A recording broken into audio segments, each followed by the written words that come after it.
So ಈಗ show director ಆಗಿ so 11 season particular ಆಗಿ ಸುದೀಪ್ ಸರ್ ನಡೆಸ್ಕೊಟ್ಟಿರುವಂಥದ್ದು. ಸೊ ಆ ಸುದೀಪ್ ಸರ್ ಆ ಶೋ ನಡೆಸ್ತಾರೆ ಅಂದ್ರೆ ಅದ್ರ ಜನಪ್ರಿಯತೆ ರೀತಿನೇ ಬೇರೆ ಇತ್ತು ಅನ್ನೋಂಥದ್ದು ಎಲ್ರಿಗೂ ಗೊತ್ತಿರುವಂಥದ್ದೇ. ಈ ಬಾರಿ ಯಾಕೆ ಕೊನೆ ಶೋ ಆಯಿತು, ಸೊ ಯಾವ ರೀತಿ ವಿಚಾರ ಅವ್ರಿಗೆ ಬೇಜಾರಾಗುವಂತ ಮಾಡ್ತು, ಅಥವಾ ಈ ನಿರ್ಧಾರಕ್ಕೆ ಕಾರಣ ಏನಾಯ್ತು ಅನ್ನುವಂಥದ್ದು ಸರ್? ಹಂಗೇನು ಆಗಿಲ್ಲ ಸರ್. ಅಂದ್ರೆ ಇದೇ ಲಾಸ್ಟ್ ಸೀಸನ್ ಅನ್ನೋದ್ರ ಪ್ರಶ್ನೆ ಇತ್ತು, ಅದು ಕೇಳ್ತಿದ್ದೀರಾ? ಹೌದು ಸರ್. ಸುದೀಪ್ ಸರ್ ಕೊನೆ ಬಿಗ್ ಬಾಸ್ ಅನ್ನೋಂಥದ್ದು ಕಾರಣ ಏನು ಅನ್ನೋಂಥದ್ದು? ಇಲ್ಲ ಸರ್, ಅದು ಕೊನೆ ಸೀಸನ್ ಅಲ್ಲ. ಅಂದ್ರೆ ಅವರು ಪಬ್ಲಿಕ್ ಫೋರಮ್ ಅಲ್ಲಿ ಅದನ್ನ ಅನೌನ್ಸ್ ಮಾಡಿದ್ದಾರೆ. ನೆಕ್ಸ್ಟ್ ಸೀಸನ್ ಬರುತ್ತೆ, ಇನ್ನು ಮಾತುಕತೆ ಇದೆ, ಸ್ವಲ್ಪ ವೆಯ್ಟ್ ಮಾಡಿ ನೋಡಿ. ಅಂದ್ರೆ ಸುದೀಪ್ ಸರ್ ಇರ್ತಾರಾ ಅಥವಾ ಅವ್ರನ್ನ ಹೊರತುಪಡಿಸಿದ್ರೆ ಯಾರನ್ನ ಆಯ್ಕೆ ಕಲಸ್ ಬಂದಿರುವಂತದ್ದು ಅಂತ? ಇಲ್ಲ ಸರ್, ಆತರ ಆಪ್ಷನ್ ಇಲ್ಲೇ ಇಲ್ಲ. ಇವಾಗ ಸುದೀಪ್ ಸರ್ ಇಲ್ಲದೆ ಬಿಗ್ ಬಾಸ್ ಇಮ್ಯಾಜ್ ಮಾಡೋಕ್ಕಾಗತ್ತಾ? ಆಗಲ್ಲ. ಅಂದ್ರೆ ಆಗಲ್ಲ ಅಲ್ಲ. ಅಂದ್ರೆ ಇವಾಗ ಒಂದು ಶೋ ಏನಕ್ಕೆ ಮಾಡ್ತೀವಿ ಅಂದ್ರೆ ಜನಕ್ಕೆ ಏನ್ ಬೇಕೋ ಅದನ್ನ ಮಾಡ್ತೀವಿ. ಅಂದ್ರೆ ಈ ಶೋ ಜನ ಇಷ್ಟಪಡ್ತಾರೆ, ಸೊ ಅದಕ್ಕಾಗಿ ಈ ಶೋ ಮಾಡ್ತೀವಿ. ಹಿಂಗ್ ಮಾಡಿದ್ರೆ ಜನ ಇಷ್ಟಪಡ್ತಾರೆ, ಅದಕ್ಕಾಗಿ ಹಂಗ್ ಮಾಡ್ತೀವಿ.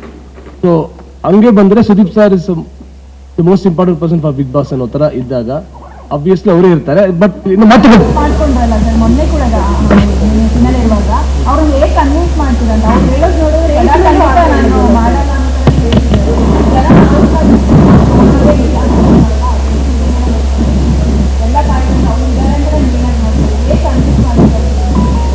ಕನ್ವಿನ್ಸ್ ಮಾಡ್ತೀವಿ.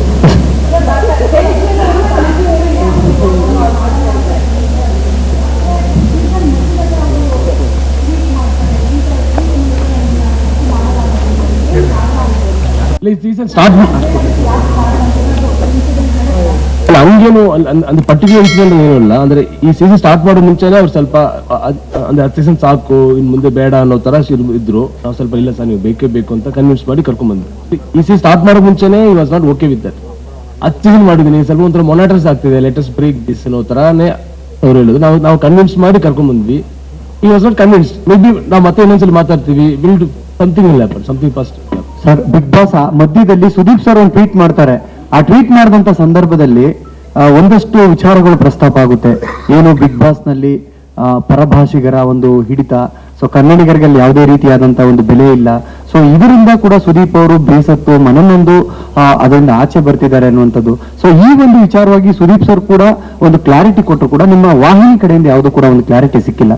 ಸೊ ಆ ಒಂದು ಆರೋಪಕ್ಕೆ ಒಂದು ಇದಕ್ಕೆ ನಿಮ್ ಕಡೆಯಿಂದ ಏನ್ ಕ್ಲಾರಿಟಿ ಸಿಗಬಹುದು ಸರ್? ಬಿಗ್ ಬಾಸ್ ಅನ್ನೋದು ಒಂಥರ ಇಂಟರ್ನ್ಯಾಷನಲ್ ಫಾರ್ಮೆಟ್ ಸರ್. ಅದು first of all India format ಅಲ್ಲ ಅದು. ಸೊ ಇವಾಗ ಬಂದಾಗ ಆ ಶೋನ ಮಾಡೋ ಪ್ರೊಡಕ್ಷನ್ ಇಟ್ ಸೆಲ್ಫ್ ಮುಂಬೈಯಿಂದ ಬರ್ತಾ ಇರೋದು ಎಂಡಮಲ್ ಕಂಪನಿ. ಅವರು ಇಲ್ಲಿ ಬಂದು ಲೋಕಲ್ ಪೀಪಲ್ ನ ಅವ್ರು ಸೋರ್ಸ್ ಮಾಡಿ ಮಾಡ್ತಾರೆ ಆಸ್ ಎ ಪ್ರೊಡಕ್ಷನ್ ಹೌಸ್ ಆಗಿ. ಇವನ್ ಚಾನಲ್ ಹಂಗೆ ಇರುತ್ತೆ ಅಂದಾಗ ಇದರಲ್ಲಿ ಪರಭಾಷೆ ಇಲ್ಲಿ ಕನ್ನಡದವರು ಹಂಗಂತ ಏನಲ್ಲ. ಅಂದ್ರೆ ಇಂಡಿಯಾ ವೇರ್ ಆಲ್ ಇವಾಗ ಈ ಭಾಷೆ ಮಾತಾಡೋರು ಬೇರೆ ರಾಜ್ಯ ಇದ್ದಾರೆ, ಬೇರೆ ರಾಜ್ಯದವರು ಇಲ್ಲಿ ಇರ್ತಾರೆ, ಸಮಥಿಂಗ್ ಲೈಕ್ ದಟ್.